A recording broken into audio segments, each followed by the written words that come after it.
इंदौर के एरोड्रम थाना क्षेत्र के अंतर्गत छोटा बांगरदा में जमीन विवाद का एक मामला सामने आया, जहां एक ही परिवार के 5 भाइयों ने भूमि धोखाधड़ी को लेकर additional police commissioner Amit Singh से शिकायत की, जिसमें शिकायतकर्ता सोगानी परिवार का आरोप है कि उन्होंने श्री एसएस डेवलपर को जमीन बेची थी, लेकिन डेवलपर ने उन जमीनों में से कुछ ऐसी जमीन भी लोकेश पिता अमृतलाल जैन को बेच दी जो मौके पर थी ही नहीं और वास्तव में सोगानी परिवार की थी। शिकायत के अनुसार लोकेश जैन के द्वारा 2 बार सीमांकन के लिए आवेदन किया गया था, लेकिन 2 बार की तहसीलदार की रिपोर्ट में स्पष्ट हुआ कि उनकी खरीदी गई जमीन मौके पर मौजूद नहीं है।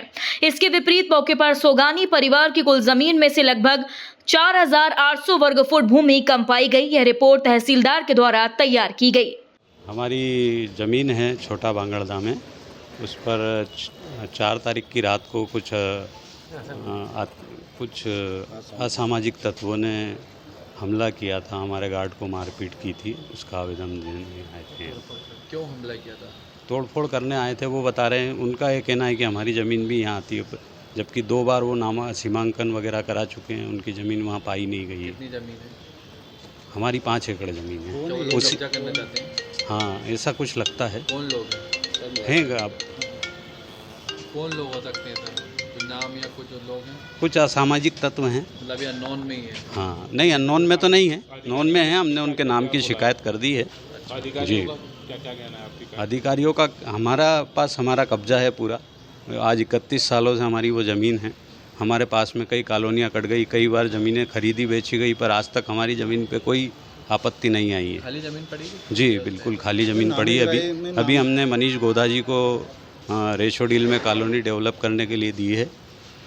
लेकिन जिन लोगों का एक्चुअल में ये चीज़ है कि पास में जो 90 नंबर खसरा है, उसमें ज़मीन कुछ मौके पे कम थी, तो वो ज़मीन हमारी ज़मीन पे बताकर 90 नंबर मालिक ने किसी को बेच दी। अब जिसने खरीदी है उसका ये कहना है कि मेरी ज़मीन आपके यहाँ निकलती है, जबकि उसने खुद ने स्वयं ने 2-3 बार सीमांकन बटांकन सब करा लिया, पर उसकी ज़मीन हमारी ज़मीन में नहीं पाई गई। और कलेक्टर कार्यालय के रिकॉर्ड्स में भी दर्ज की गई। सोगानी परिवार ने इस धोखाधड़ी की शिकायत additional police commissioner Amit Singh से की है, जिसके बाद उन्होंने मामले को गंभीरता से लेते हुए एरोड्रम थाना पुलिस को जांच के आदेश दिए। ब्यूरो रिपोर्ट, मातृम इंडिया न्यूज, इंदौर।